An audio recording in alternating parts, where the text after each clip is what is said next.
listening to the best of inspirational music and conversation radio. Brand new day with Emily Blue right here on We Talk Radio. I want to encourage us to get back to our roots. So what do you think about when you think about that phrase? When I consider it, there are several things that come to mind, but one thing that sticks out is foundation. Truly, roots are our foundation. Think about a tree.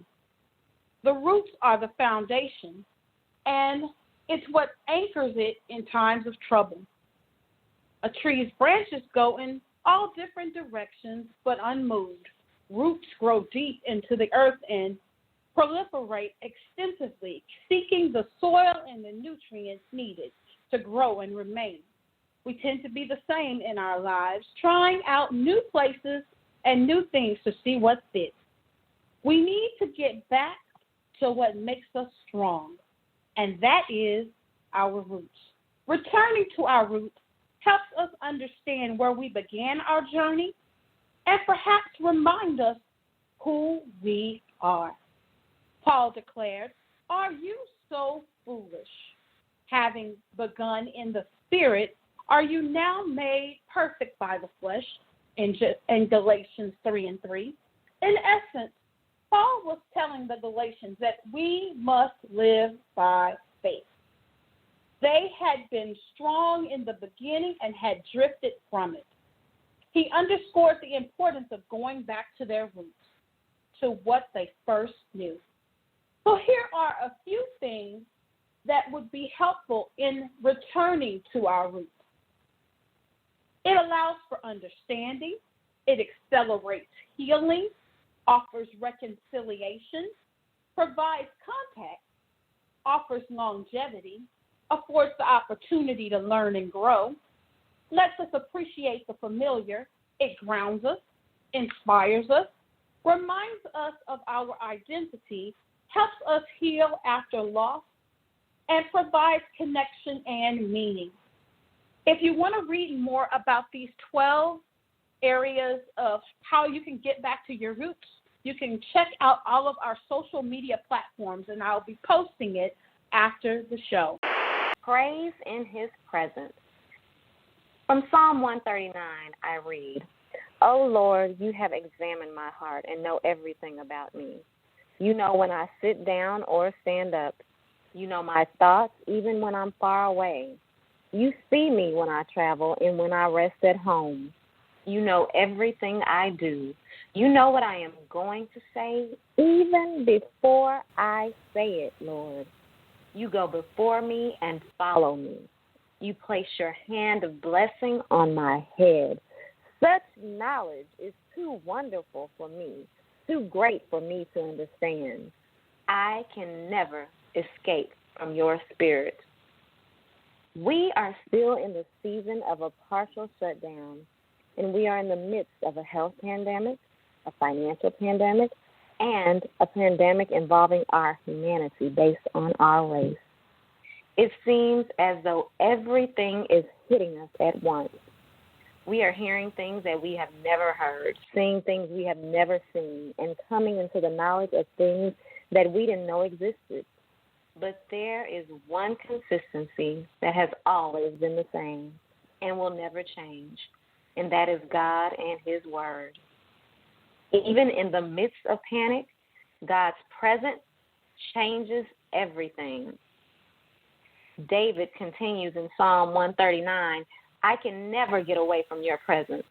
If I go up to heaven, you are there. If I go down to the grave, you are there."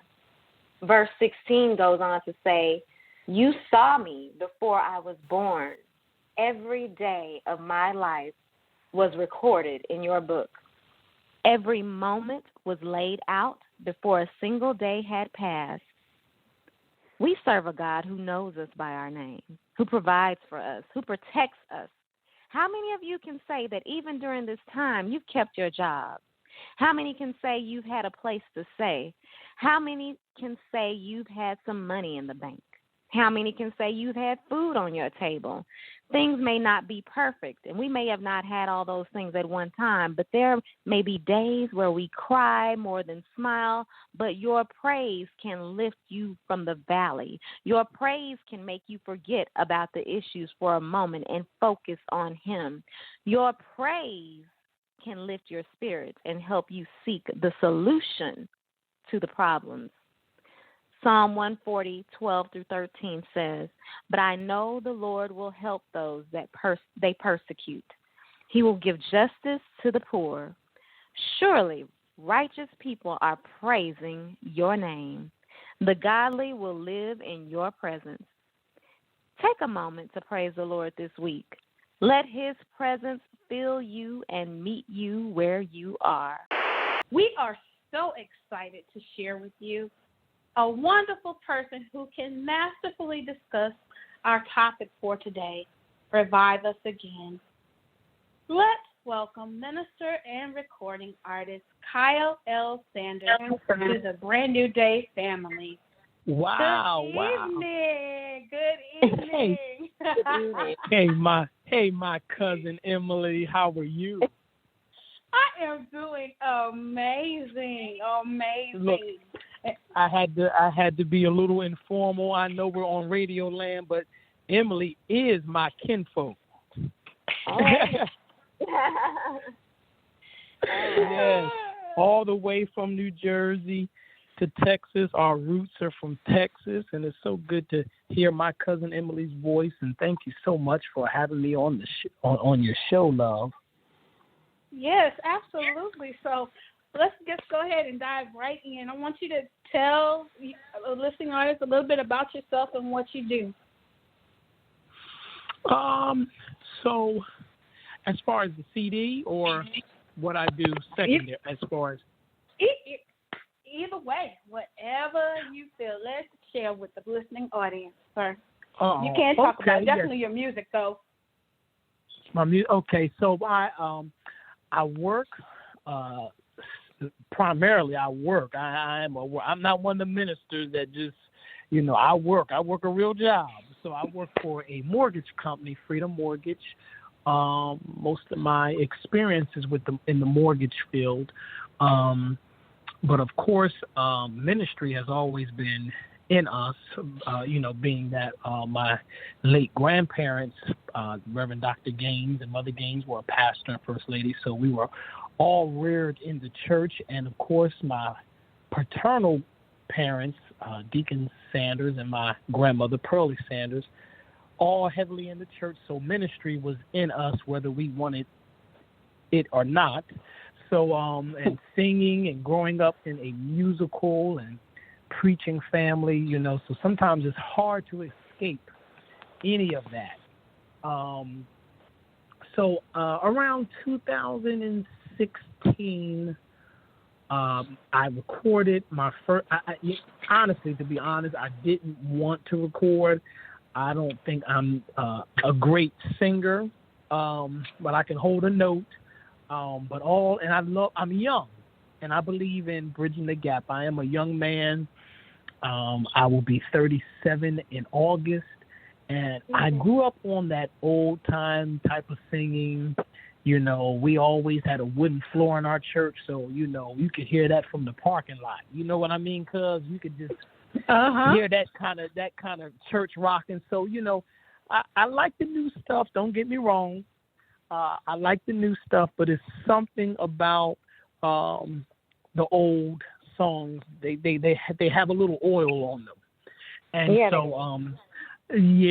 got a little oil on them. So my a lot of the seasoned saints used to always, every now and then, whenever before I preach or anything like that, I may break out with a song, one of those old time songs, and a lot of the seasoned saints encouraged me. They said, Reverend Kyle, you should really put something down on CD, put something down. I said, oh no, I never want. Even some of my peers, man, you should record, you should do this, and I said, no, I don't never, it's just not me. I really never wanted to do that, And so finally, I buckled down, and it was on my bucket list, and I did it, and I was honored to actually. We did a dual recording at my church. my Aunt Elaine. You know, my Aunt Elaine Sanders Mayfield. We did a double whammy that night. Yes, we did a double whammy that night, and it was standing room only. I believe my church holds about 1,200 people, and